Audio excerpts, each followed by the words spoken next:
بسم اللہ الرحمن الرحیم۔ سب سے پہلے تو میں توجہ دلانا چاہوں گا اس ستم ظریفی کی طرف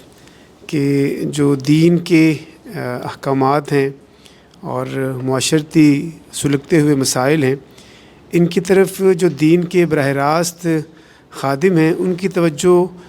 یقیناً جاتی ہے، لیکن وہ معاشرے میں اس کو نمایاں نہیں کر پاتے۔ تو یہ خدمت اللہ تعالیٰ شاہ صاحب جیسے جو معاشرتی کام کرنے والے لوگ ہیں ان کی قسمت میں لکھ دیتا ہے، تو اللہ تعالیٰ ان کو سلامت رکھے۔ تو قرآن کریم میں اگر ہم پڑھیں بالکل شروع سے ہی تو سورہ بقرہ میں اللہ تعالیٰ فرماتے ہیں وَمِمَّا رَزَقْنَاهُمْ يُنْفِقُونَ، کہ اللہ کے بندے وہ ہیں جو اللہ کے دیے ہوئے رزق میں سے خرچ کرتے ہیں۔ اب اگر ہم اس کو دیکھیں کہ جیسے شاہ صاحب نے اپنے سوال میں بھی کہا کہ عشر کا نظام جو ہے وہ ایک طرح سے غائب ہو گیا ہے ہمارے معاشرے سے، لیکن ابھی ڈاکٹر صاحب نے بھی فرمایا اور میں نے بھی اپنا بچپن ایک گاؤں میں گزارا ہے، تو وہاں سچی بات ہے کہ ہر سال اشتہار چھپا کرتے تھے کہ عشر کس طرح دیا جانا چاہیے، اس کے استعمالات کیا ہوتے ہیں، اور شاید اس علاقے میں ابھی بھی ایسا ہی ہو کیونکہ اب وہاں پر جانا کم ہوتا ہے، لیکن جو برانی علاقے ہیں شاید وہاں پر عشر کا نظام ابھی بھی کسی حد تک قائم ہو۔ جو نہری علاقے ہیں وہاں پر چونکہ کسی نے یہ پڑھ لیا کہ نہری زمین پر عشر نہیں ہوتا، وہاں نصف عشر ہوتا ہے، تو انہوں نے کہا چونکہ نصف عشر ہے تو یہ اور چیز ہے، تو شاید وہاں پر وہ نظام قائم نہ رہ سکا، لیکن برانی علاقوں میں عشر کا نظام کسی حد تک ابھی بھی قائم ہے۔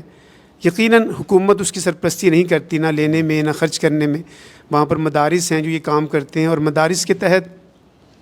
ابھی بات کی گئی کہ جو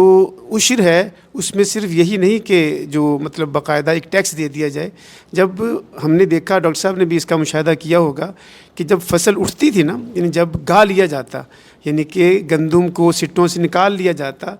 تو اس کے بعد سب سے پہلے جو گاؤں کے ہوتے نا مطلب مستحقین، یعنی کہ میں الفاظ استعمال کر رہا ہوں، اللہ تعالیٰ مجھے معاف فرمائے، کسی کی انسلٹ مقصد نہیں ہے، یعنی موچی مسلی لوہار جو تھے ان کو پہلے بلایا جاتا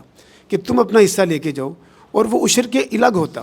یعنی عشر سے الگ یہ صدقات دیے جاتے تھے۔ تو ہمیں یہ جو قرآن پاک کی آیت ہے کہ انما الصدقات للفقراء والمساکین والعاملین علیہا والمؤلفۃ قلوبہم وفی الرقاب والغارمین وفی سبیل اللہ وابن السبیل، ہمیں اس کا عملی وہاں پر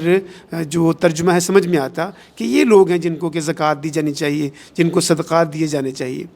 تو الحمدللہ ہمارا جو ملک ہے اس میں غیر سرکاری سطح پر تو بہت سے حکمرانوں نے یہ بات مانی ہے کہ پاکستان کے اندر سب سے بڑی NGO وہ مدارس ہیں جو لوگوں کو تعلیم دیتے ہیں اور وہ زکوٰۃ اور عشر کو اکٹھا بھی کرتے ہیں۔ تو زکوٰۃ کا نظام ہمارے ہاں مضبوط کسی حد تک مانا جاتا ہے کہ شہری علاقوں میں، اور یہ جو سوشل میڈیا اس پہ اس کی بات کی جاتی ہے،